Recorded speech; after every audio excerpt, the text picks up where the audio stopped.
Sometimes reviewing earphones isn't a complete bed of roses. Today we are here to talk about one such IEM that took me on a roller coaster ride of a journey. We are talking about the Moondrop Lan.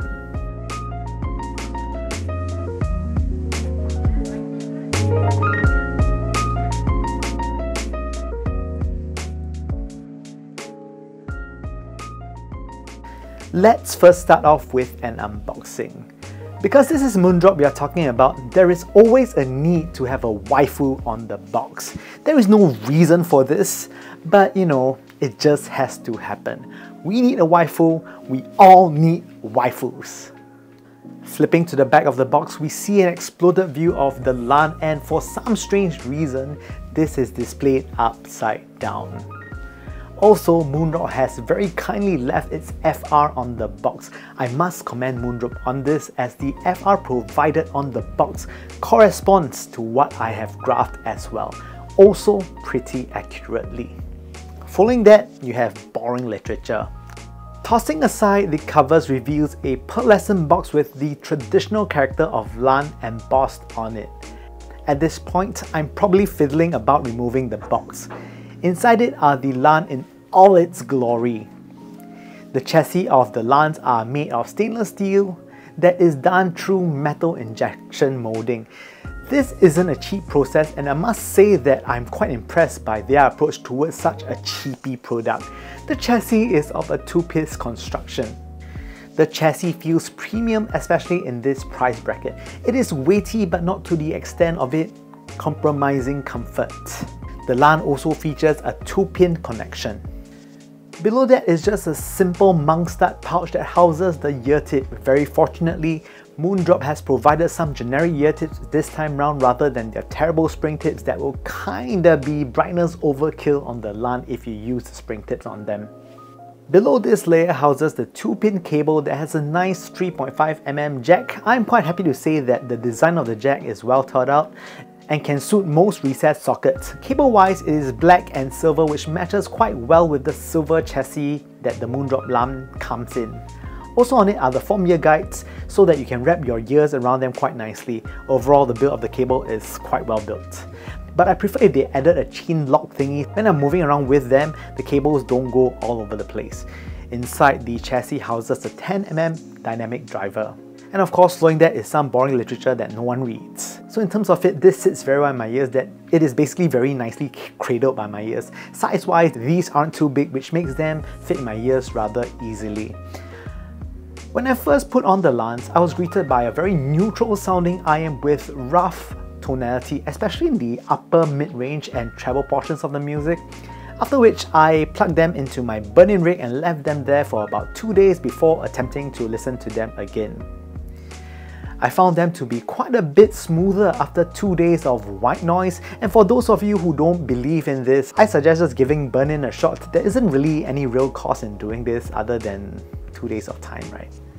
Anyways, the Lans are a neutral monitor which is quite different from its competitors in this price range, where most of which features a friendlier neutral warm signature, while the Lans do not feature much addition to the mid-bass section. If you look at the graph, you might think it looks like a mild V-shaped sounding earphone, but the thing about sound perception in humans is that we do not perceive all frequencies equally. Mid-range in particular is something that human ears are more sensitive to. As such, these are a pretty neutral pair of earphones. So that is to say, for friends who like bass, I think you can take a bus back as these are clearly not for you. You will not get the deep beats that you are craving for. I would suggest looking at the Truthear's Hola or Tangzu Waner, as they can satisfy your needs better.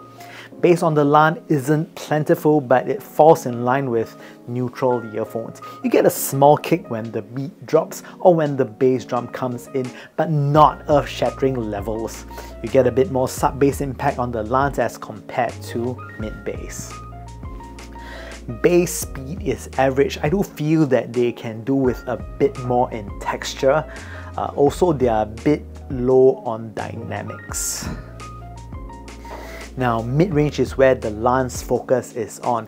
It isn't too thick sounding, nor are they too thin sounding. It is rather smooth for the price with good levels of details, especially on the vocal section. Listening to First Love, the most recent version in 2023 by Utada Hikaru, was an utter delight with lots of micro nuances rendered very clearly. I don't find them particularly shouty as well. The lower levels of bass here highlights the mid-range more as such. I feel that this is a good option for people interested in vocals at a cheap price range. Treble extension is decent, but I do feel that they can do with a bit more presence, as the cymbals and hi-hats can benefit with a little bit more bite and detail. But the lack of that actually allows the lines to sound rather smooth. In a way, this is a good thing, as if the driver isn't capable of producing these frequencies well, it is better to mute them a bit, as the overall experience will be better than it being really rough. Soundstage, width and height. Decent expression of width and height. I would say maybe the size of a small jazz club. Nothing too expensive in terms of depth and positioning. Positioning wise, the Lans actually do really well here. But depth, because of the lack of dynamic bass, this kind of somewhat affects depth perception somewhat, so you don't get too much front-back separation as such. Comparisons versus the Truthear's Hola. I recently got my hands on the Holas, and they are neutral warm signature that sits in the chifi category as well. The Holas are a bit more dynamic with a slightly warmer tonal color overall compared to the Lans. They both have similar levels of detail though, but I think that the Lans have a better articulation compared to the Holas. Build quality wise, both are good but different. The Hola has a 3D printed chassis while the Lans are made of metal. If you were to throw both of them, I think the Lans will survive just a bit better. And against the Tangzu Waner, the Waners are warmer than the Lans with great levels of dynamics. I find them to be equally as articulate as the Lans, but with a more impactful bass response. In terms of build quality, the Waner pales to the Lans. My unit of the Waner picked up some very obvious dings after a week of use.